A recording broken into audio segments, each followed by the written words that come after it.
சன்ஃப்ளவருக்கு ஏன் சன்ஃப்ளவர்னு பேர் வந்துச்சு தெரியுமா? சன்ஃப்ளவருக்கும் ஹியூமனுக்கும் ஒரு கனெக்ஷன் இருக்குது. அது என்னன்னு தெரிஞ்சுக்கணும்னா இந்த வீடியோவை தொடர்ந்து பாருங்கள். சன்ஃப்ளவர் யூஸ்வலாக சன்லைட்டை ஃபாலோ பண்ணும் அப்படின்னு ஒரு தியரி இருக்குது. அது உண்மைதான். காலையில் சூரியன் உதிச்சு வந்ததுலேருந்து ஈஸ்ட்லேருந்து வெஸ்ட் வரைக்கும் சன் எங்கெல்லாம் நகருதோ அங்கெல்லாம் அந்த சன்ஃப்ளவரோட ஹெட்டும் மூவ் ஆகுமா.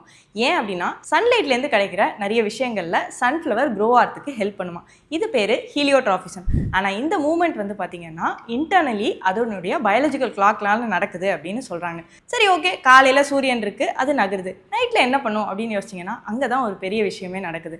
சன்ஃப்ளவர் என்ன பண்ணுமா, நைட்டில் அதுக்கு க்ரோத் இருக்காதுன்னு தெரிஞ்சு காலையில் சன் வந்துருச்சு அப்படின்னா அந்த சைடு போகணும் அப்படின்றதுக்காக தன்னை தானே ரெடி பண்ணிட்டு திரும்ப ஈஸ்ட் டைரக்ஷனுக்கு போய் வெயிட் பண்ணுமா. சன்ஃப்ளவருக்கும் நமக்கும் என்னடா சம்மந்தம் அப்படின்னு யோசிக்கிறீங்களா? நாமளும் அந்த மாதிரி தாங்க. நம்ம க்ரோத்காக நம்ம டெய்லி ஸ்ட்ரெஸ்ஸு, ஒர்க்கு, ரெஸ்பான்சிபிலிட்டிஸ்னு நிறைய விஷயங்களை நோக்கி காலையிலேருந்து சாயந்தரம் வரையும் ஓடிக்கிட்டே இருக்கும். ஆனால் நைட்டுன்னு வரும்போது நாளைக்கு தேவையை ஃபுல்ஃபில் பண்ணுறதுக்கு நம்ம உடம்புக்கு ஒரு ரெஸ்ட்டு தேவைப்படுது. ஓடிட்டே இருக்கோம், க்ரோத் மட்டும்தான் வேணும் அப்படின்னு சொன்னால் அது நடக்காது.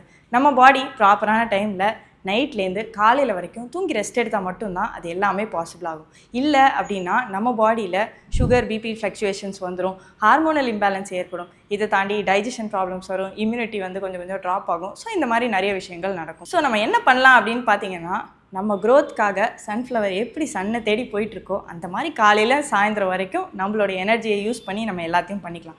அதே நைட் ஆகும்போது அந்த க்ரோத்துக்கு என்ன தேவை அப்படிங்கிறத மைண்டில் வச்சுக்கிட்டு அந்த எனர்ஜியை ரீஸ்டோர் பண்ணி ரீசெட் பண்ணுறதுக்கு நைட்டில் தயவு செஞ்சு நல்லா தூங்குங்க. உங்கள் பாடியோடைய ஒரிஜினல் ஹீலிங் மெக்கானிசம், ஹீலிங்கை வெளில தேடி ஓடாதீங்க, நிறைய தூங்குங்க. ஹெல்த் அப்படிங்கிறது நாளைக்கு நான் என் ரொட்டீனை லீவ் போடாமல் நல்லபடியாக ஃபேஸ் பண்ண போகிறேன்னா அப்படிங்கிறது மட்டும் இல்லை, நம்ம நைட்டு எவ்வளோ நேரம் தூங்கி நம்ம உடம்பை பார்த்துட்டு அடுத்த நாளைக்கு ரெடி ஆகிக்கிறோம் அப்படிங்கிறதுல தான் இருக்குது. ஸோ நல்லா தூங்குங்க, நல்லா ரெஸ்ட் எடுங்க, நல்லா இருங்க, எல்லாரும் நல்லா இருக்கும். ஸோ இதே மாதிரி இன்னும் நிறைய ஹெல்த் ரிலேட்டட் இன்ஃபர்மேஷன் தெரிஞ்சுக்க வைஷாலி ஹோமிக் கிளினிக் பேஜை ஃபாலோ பண்ண மறந்துடாதீங்க. பாய்.